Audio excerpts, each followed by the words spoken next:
እስቲ እንነሳና ሁላችንም መጽሐፍ ቅዱሳችንን አንደኛ ቆሮንቶስ ምዕራፍ 2 ላይ እናወጣለን። አንደኛ ቆሮንቶስ ምዕራፍ 2 ከቁጥር 1 ጀምሮ በጌታ በኢየሱስ ክርስቶስ ስም አነባዋለሁ። እኔም ወንድሞች ሆይ ወደ እናንተ በመጣሁ ጊዜ በቃልና በጥበብ ብልጫ ለእግዚአብሔር ምስክርነቴን ለእናንተ እየነገርሁ አልመጣሁም። በመካከላችሁ ሳለሁ ከኢየሱስ ክርስቶስ በቀር እርሱም እንደተሰቀለ ሌላ ነገር እንዳላውቅ ቆርጬ ነበርና እኔም በድካምና በፍርሃት በብዙም መንቀጥቀጥም በእናንተ ዘንድስ ነበርሁ።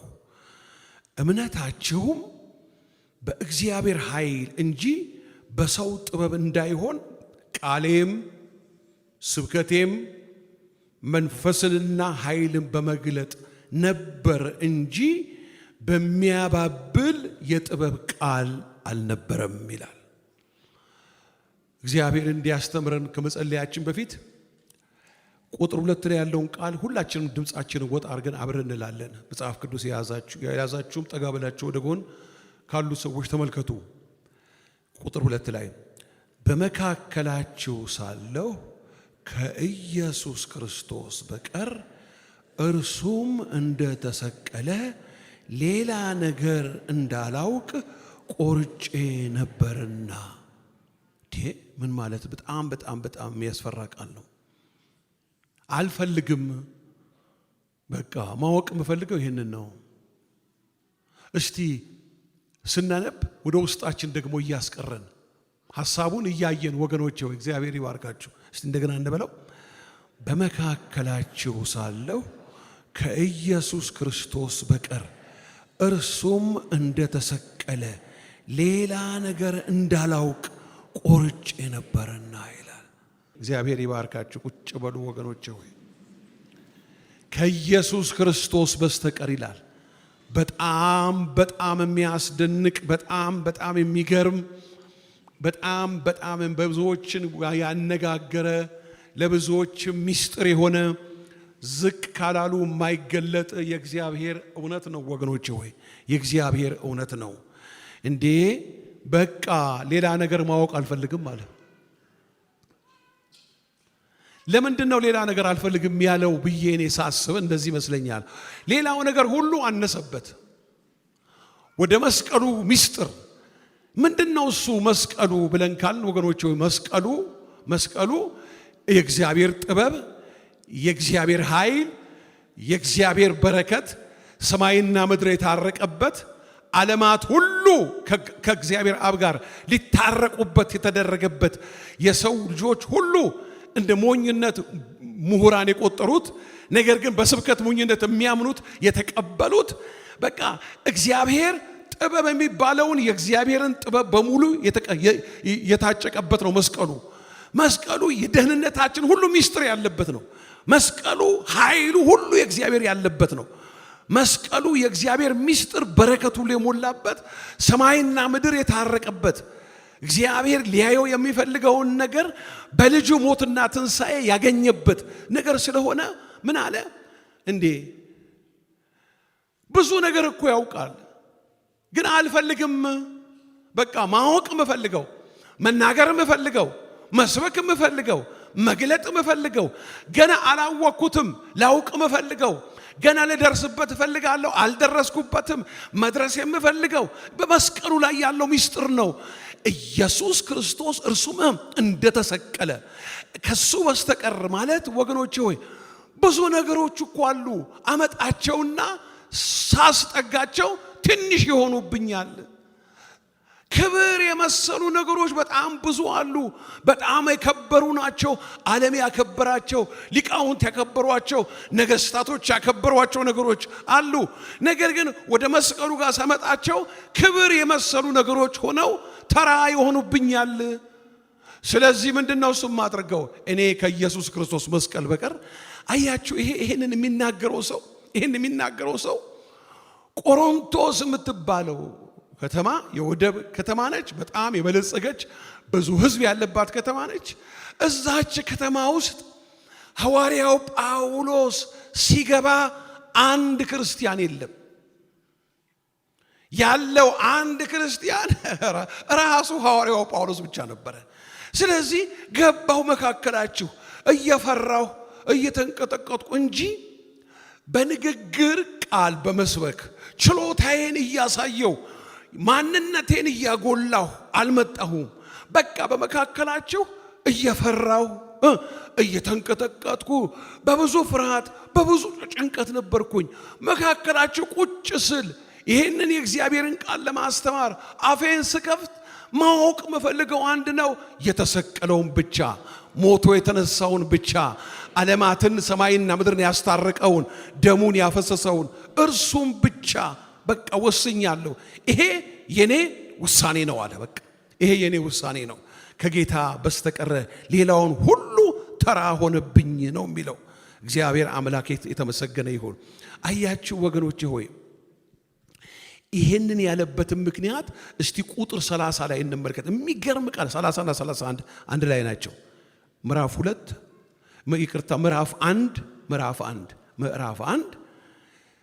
30 እና 31 አንድ ላይ ናቸው። እናንብባቸው። እንደዚህ ይላል ሲጀምር የሚመካ ይላል። አያችሁ የሚገርም ነው። ደስ አይልም? የሚመካ በእግዚአብሔር ይመካ በሉ እስቲ እንደዚህ። ብዙ ትምክህት ስላለ የሚመካ በእግዚአብሔር ይመካ። ምን ማለት መስላችሁ?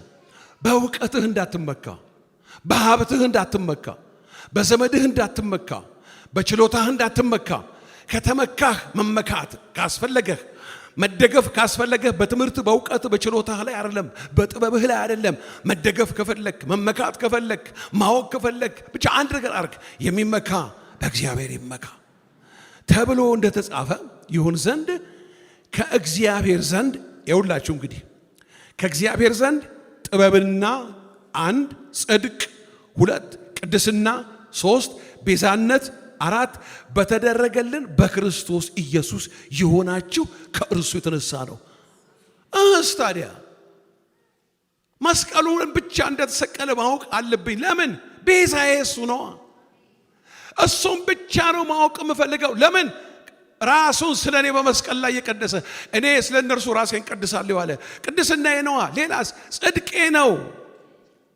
ከኔ ጋርም ደስ ይለኛል ብትሉ እንደዚህ ወገኖቼ ሆይ እኛ በሉ በእርሱ ሆነን የእግዚአብሔር ጽድቅ እንድንሆን ኃጢአት ያላወቀውን እርሱን ስለ እኛ ኃጢአት አደረገው። ስለዚህ እኛ ምን ሆኖ መስላችሁ? እርሱ ኃጢአት ያላወቀውን ስለ እኛ ኃጢአት ሲያደርገው የሱ ጽድቅ ለኛ ሲቆጠር ጽድቃችን ኢየሱስ ስለሆነ ምስጋና አይገባውም ብላችሁ ነው? ይገባዋል እንጂ ይገባዋል። እለለለለለለለ ያልኩ ነው ማለት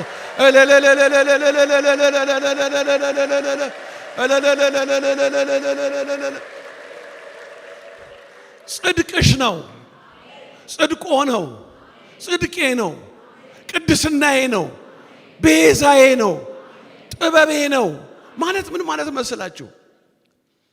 ምንም እውቀት የለኝም፣ የረባ ሰርቲፊኬትም የለኝም፣ በትምህርቱ ማህበረሰብ ውስጥ ያለውን ተሳትፎ አድርጌ ደረጃ የደረስኩበት ነገር የለም ብላችሁ እንደው የበታችነት ስሜት እንዳይሰማችሁ። የጥበበኞች ሁሉ የአዋቂዎች ሁሉ አዋቂ የሆነው የእግዚአብሔር ልጅ የክርስቶስ ጥበብ ለእናንተ ሆኗል። ጥበባችን ኢየሱስ ክርስቶስ ነው።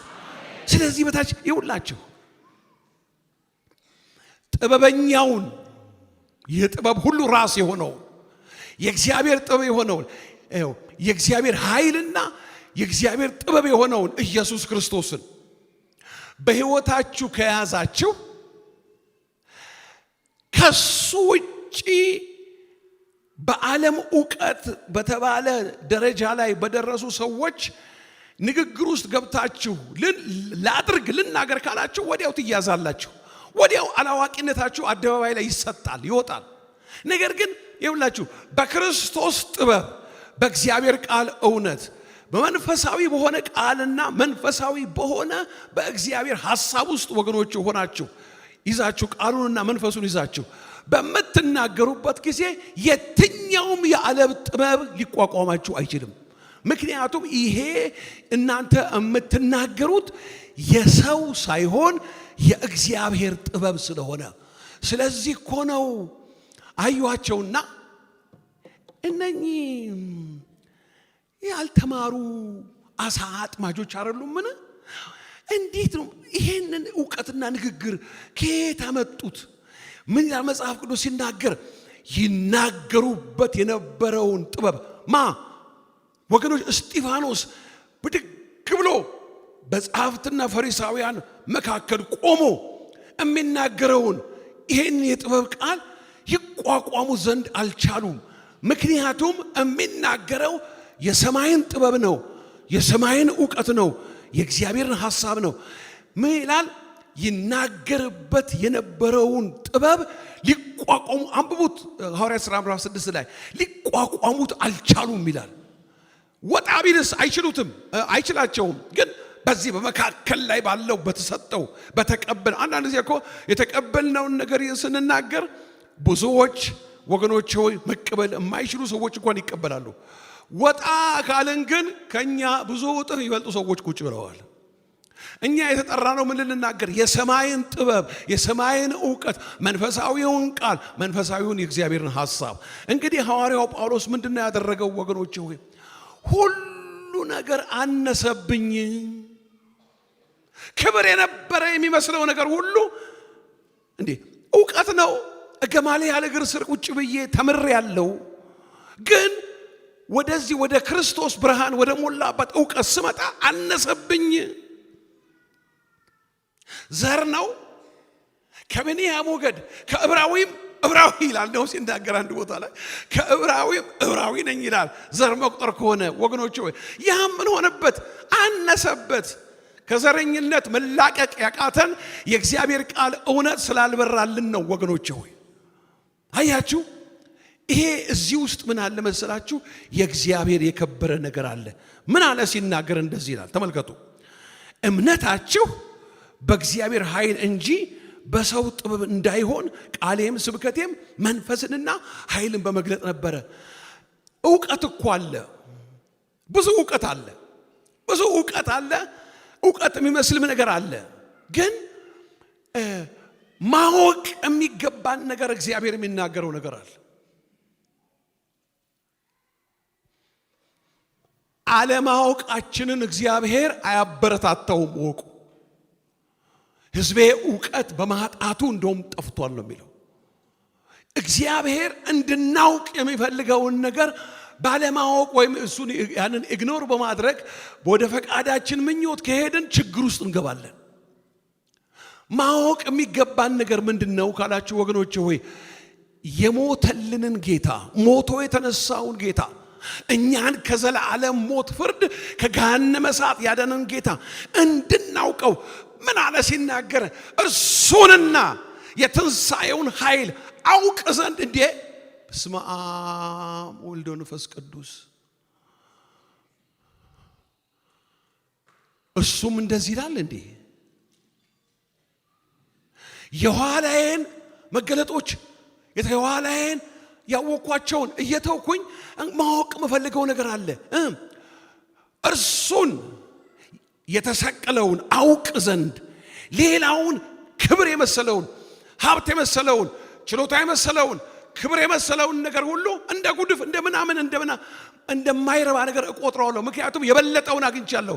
ሰው የበለጠውን ካላገኘ ከሱ የሚያንሰውን አይለቅም፣ አነስተኛውን አይለቅም። የበለጠ ነገር ካገኘ ያኛውን ይለቀዋል። ለቀቀው፣ ዘሩን ለቀቀው፣ ዕውቀቱን ለቀቀው፣ ችሎታውን ለቀቀው፣ ማንነቱን ለቀቀውና እሱን ማወቅ እፈልጋለሁ አለ። እንድናውቅ ዕውቀት አለማወቅ አደጋ አለበት። ዘመንን ጊዜን አለማወቅ ወገኖቼ ሆይ አያችሁ። አንድ ጊዜ እንደዚህ ሆነ። ጌታ ኢየሱስ ክርስቶስ ሲቀርብም ይላል መጽሐፍ ቅዱስ ከተማይቱን አይቶ አለቀሰላት። ይህን ነገር በማስተዋል እንድትሰሙ ይፈልጋለሁ። ሲቀርብም ከተማይቱን አይቶ ወደ ኢየሩሳሌም መጥቶ ተራራዋ ላይ ሆኖ ገና ሊወርድ ሲል ነው ከተማይቱን አይቶ ሲቀርብም አለቀሰላት። አስተውሉ። በዚህ ቀን ለሰላምሽ የሚሆነውን አንቺስ እንኳን አውቀሽ በሆን ኖሮ እንድትይዙ የምፈልገው ቀን የምትለዋን ነው። በዚህ ቀን ለሰላምሽ የሚሆነውን አንቺስ እንኳን አውቀሽ ቢሆን ኖሮ። አላወቀችም። አለማወቅ አደጋ ነው። ነገር ግን አሁን ከዓይንሽ ተሰውሯል። ጉባኤውን ብባርክ እግዚአብሔር ቢረዳኝ አንድ ጊዜ የእግዚአብሔር ነገር አይሰወርባቸው።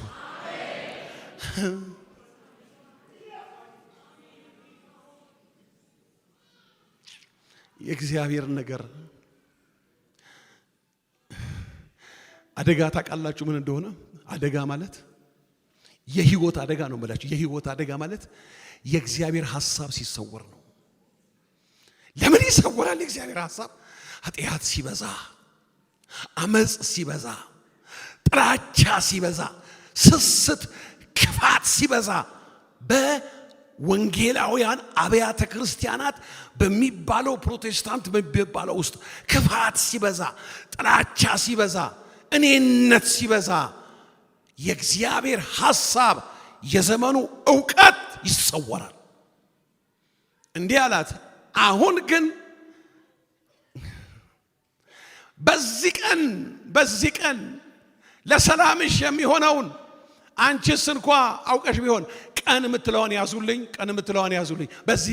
በዚህ ቀን ለሰላምሽ የሚሆነውን አውቀሽ ቢሆን ኖሮ አሁን ግን ከዓይንሽ ተሰውሯል። ነገር ግን ካለ በኋላ ወራት ይመጣብሻል። ወራት የምትለዋን ደግሞ ያዙልኝ። ወራት የምትለዋን ያዙልኝ። ወራት ይመጣብሻል። ጠላቶችሽም በየበኩላቸው ዙሪያሽን ይከቡሻል፣ የአፈር ድልድል ያደርጉብሻል፣ ከዛ በኋላ ያስጨንቁሻል። ምክንያቱም ባንቺም ውስጥ ልጆችሽን ወደ ታች ይጥላሉ፣ ድንጋይም በድንጋይ ላይ ሳይፈርስ አይቀርም ካለ በኋላ የመጎብኛሽን ዘመን አላወቅሽምና። ሶስተኛ ዘመንን ያዙልኝ። ስንት ነገር አለ በዚህ ቃል ውስጥ? ቀን አለ፣ ወራት አለ፣ ዘመን አለ። እግዚአብሔር በቀናት ውስጥ ይሰራል። እግዚአብሔር በወራት ውስጥ ይሰራል። እግዚአብሔር በዘመንና በዓመታት ውስጥ ይሰራል። ይሄንን ደግሞ ለነቢያት ይገልጣል። ምድራችን ነቢያት የሚባል ማዕት አለ። ነቢይ ማለት ዘመኑን የሚያውቅ ነው እንጂ የሰውን ጓዳ እየመረመረ ይሄ ይሳካልሻል፣ ያ ይመጣልሻል፣ ያ ይሄድልሻል፣ ይሄ የነቢያት አገልግሎት አይደለም። የእውነተኛ የነቢያት መንፈስ ዘመንን ገልጦ ያሳያል። የነቢያት አገልግሎት ዘመኑ ምን እንደሆነ ይገልጣል። ወገኖች ለዚህ ነው ጠዋትና ማታ እዚህ ቦታ የምንጮኸው። ዘመኑን እግዚአብሔር እያሳየን ነው። ከሆዳችን ከአይምሮአችን አውጥተን አይደለም። ዘመን፣ ወራት፣ ቀን እግዚአብሔር የሚሰራባቸው ተመልከቱ ወገኖች ሆይ። አንድ ነገር ሆነ። ምን አስለቀሰው? በተራራው ላይ ሆኖ ወርታች እያየ ምንድነው? በሌሎች ጥናታዊ በሆኑ ጽሑፎች ላይ እጅግ ከፍተኛ ሰቅሰቅ አርጎ ይሄ አንዳንድ ሰዎች ሲናገሩ ካንጀቴ ነው ወይ ካንጀቷ ነው ያለቀሰችው የሚባለው አባባል አለ። በዚህ በልማዱ አለ። ከዚህ ከሆድ ውስጥ የሚወጣ የሚያንሰፈስፍ የሚያንሰቀስቅ ከፍተኛ ደረጃ የሆነ ለቅሶ ነው ያለቀሰው ኢየሱስ ክርስቶስ። ምንድነው ያለቀሰበት ሚስጥር?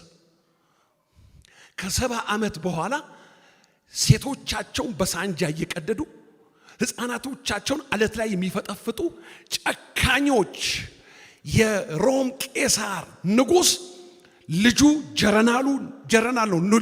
የንጉሱ የቄሳሩ ልጅ ጀረናል ነው። ጦሩን እየመራ ከ40 ዓመት በኋላ መጣ ወደ ኢየሩሳሌም። ምን አረጋት? ከበባት ዙሪያዋን ኢየሩሳሌምን። ከዛ በኋላስ አስጨነቃት። 3 ነገር ሆነ። በውሃ ጥም ማለቅ ጀመሩ፣ በረሃብ ማለቅ ጀመሩ። መጨረሻ ላይ ሲዳከሙና ሲዝሉ በራቸው ሲከፈት በሰይፍ ይቆራርጧቸው ጀመረ። አንድ ሚስጥር ልንገራቸው።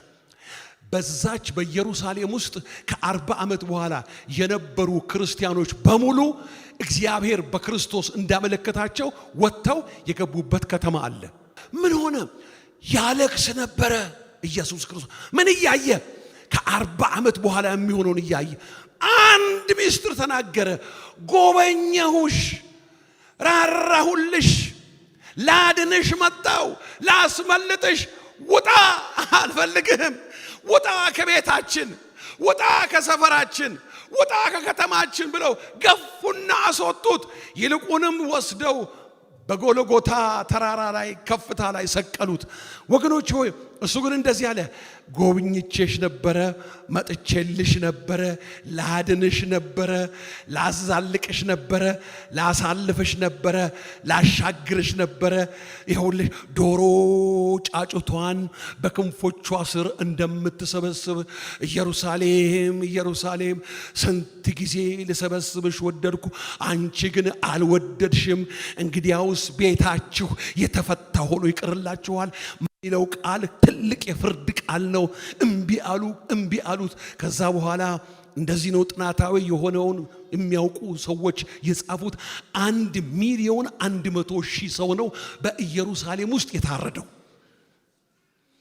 በጊዜው ሲናገር ኑ ጾምና ጸሎት እናርግ፣ ማንም ጉዳዩ አይደለም።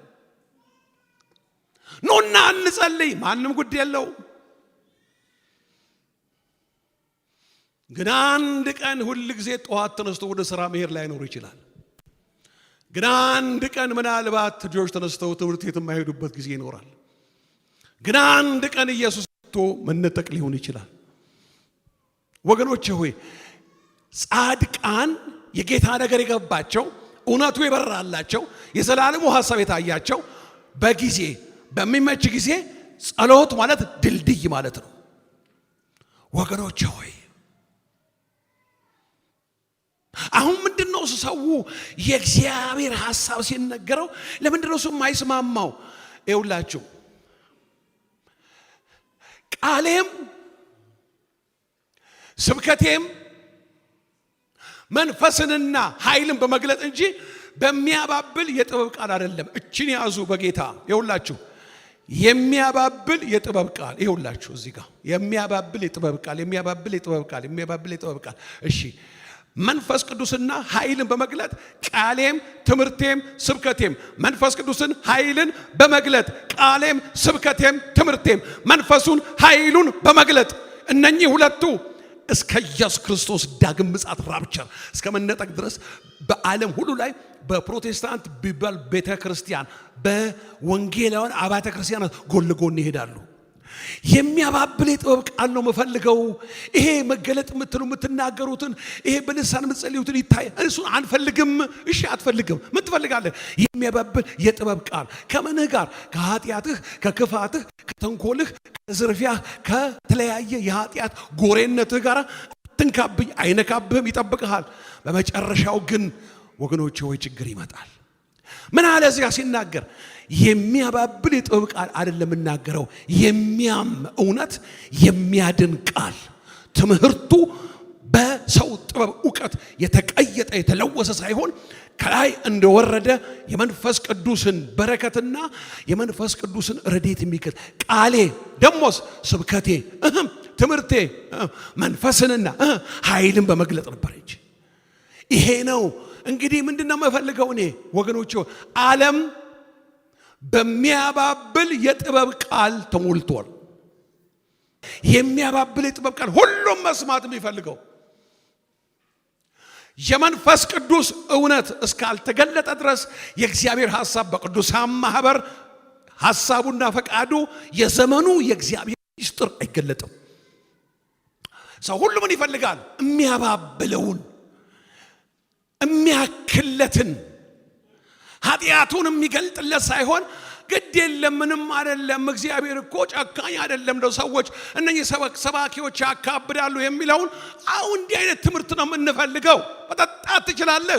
ጠጥታችሁ አቅለሽልሿችሁ በቅቷችሁ መጣችሁ እዚህ ውስጥ ብዙዎች ትኖራላችሁ። እንኳን ደህና መጣችሁ። እዚህ እንደዚህ አለ የሚያባብል የጥበብ ቃል ሳይሆን መንፈስንና ኃይልን በእግዚአብሔር ቃል እውነት እንገልጣለን፣ እናስተምራለን። ክብር ለኢየሱስ ክርስቶስ ይሁን፣ ለዘላለም ይሁን፣ ለዘላለም ይሁን። ወገኖቼ ሆይ ሕይወት ይሻለናል አለ እኮ ዘማሪው። ሕይወት ይሻለናል። በሚያባብል ከሚያባብል የጥበብ ቃል ጀርባ አውሬው ነው፣ ዲያብሎስ ነው ያለው። አባብሎ መጨረሻ ላይ ለጨለማው ኃይል ነው የሚያቀብልህ። ይሄ ግን የሚያመው እውነትን ወገኖች እንደዚህ እኮ ነው።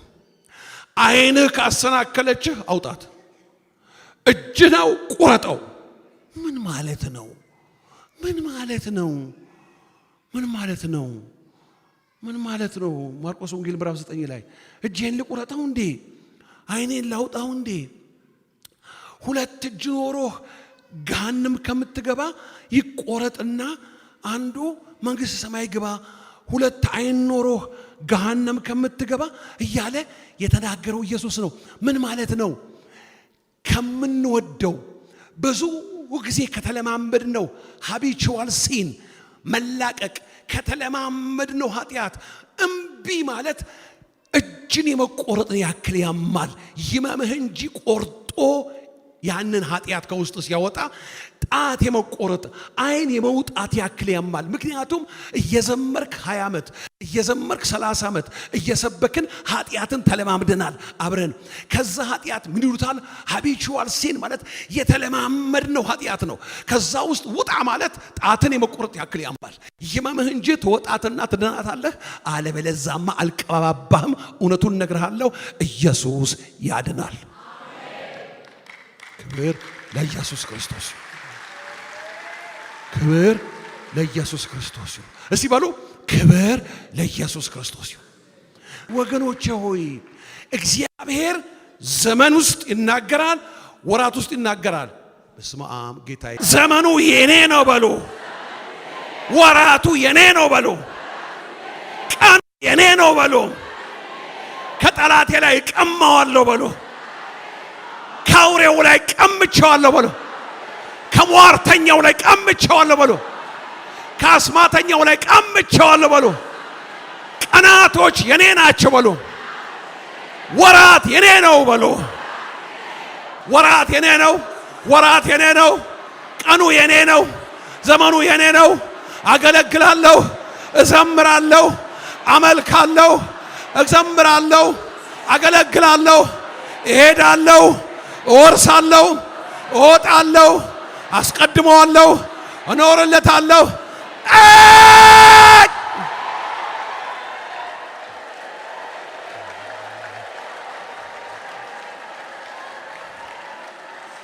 ሰየኔ ጌታ፣ ሰየኔ ጌታ፣ ሰየኔ ጌታ። የመጎብኘን ዘመን አውቄያለሁ በሉ፣ ወራቱ የኔ ነው በሉ፣ ቀኑን ዋጃለሁ በሉ፣ አምላኬ አንቅቶኛል በሉ። ክብር ለሚገባው ክብር ወደ ሰማይ ሰማያት።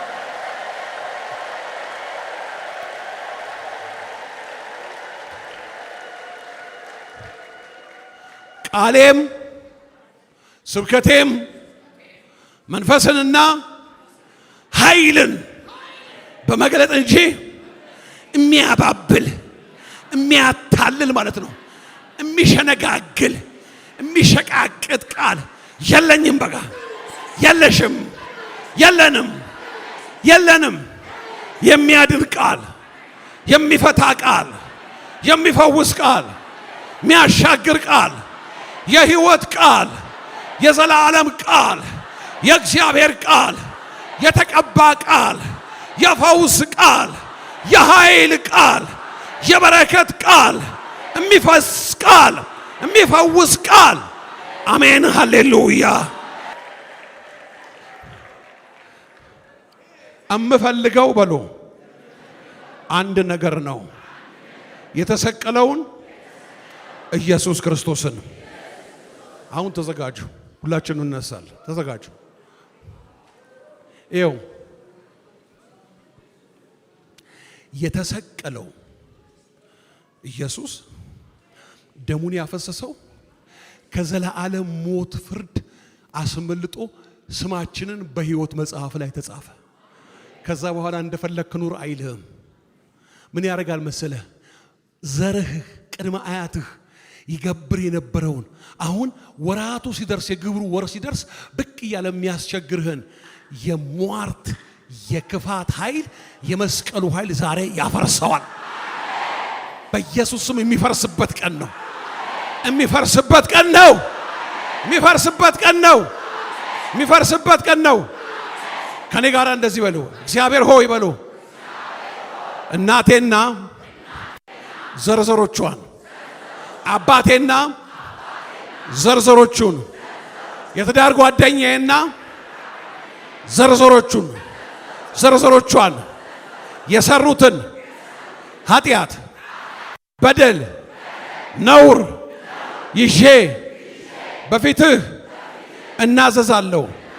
እግዚአብሔር ሆይ አያቶቼ፣ ቅድመ አያቶቼ፣ ዘር ማንዘሮቼ ክቡሩን ሰው ባሪያ ብለው ሸጠው ቢሆን፣ ደሙን አፍሰው ቢሆን፣ ርስት ቀምተው ቢሆን፣ ሰዎችን አስለቅሰው እያለቀሱ እየተራገሙ የሞቱ ሰዎች ቢኖር በእነኚህ ሰዎች ምክንያት ሰማይ ተዘግቶ ቢሆን የዘር ማንዘሬ ኃጢአት ብቅ እያለ እኔን የሚያውከኝ ቢኖር ያበሉኝ ነገር ቢኖር ያጠጡኝ ነገር ቢኖር የቀቡኝ ነገር ቢኖር ቱፍታ ብለው እላዬ ላይ ጫት አሳኝከው ያስተፉብኝ ነገር ቢኖር ያጠጡኝ ነገር ቢኖር ዛሬ ማረኝ፣ እክደዋለሁ። በኔ ላይ፣ በልጆቼ ላይ፣ በትዳሬ ላይ፣ በቢዝነሴ ላይ አይሰራም፣ አይሰራም። ክጀዋለሁ። ዘሬን የሚከተል አያት ቅድመ አያቴን የሚከተል ክፉ የእርግማን መስመር በደም ሐረግ የመጣ በራለኝ የሚል ብቅ እያለ የሚያስቸግረኝ በረከቴን የያዘ ጉብኝቴን የያዘ በረከቴ ላይ የተቀመጠ ዛሬ እኔ የእግዚአብሔር ልጅ ነኝ። ይህንን እርግማን በተሰቀለው ሞቶ በተነሳው በክርስቶስ በመስቀሉ ኃይል ሰበርኩት። በልባቀላ ሰበርኩት፣ በኢየሱስ ደም ሰበርኩት፣ በኢየሱስ ደም ሰበርኩት፣ በኢየሱስ ደም ሰበርኩት፣ በኢየሱስ ደም። ክብር ለኢየሱስ ክርስቶስ ይሁን።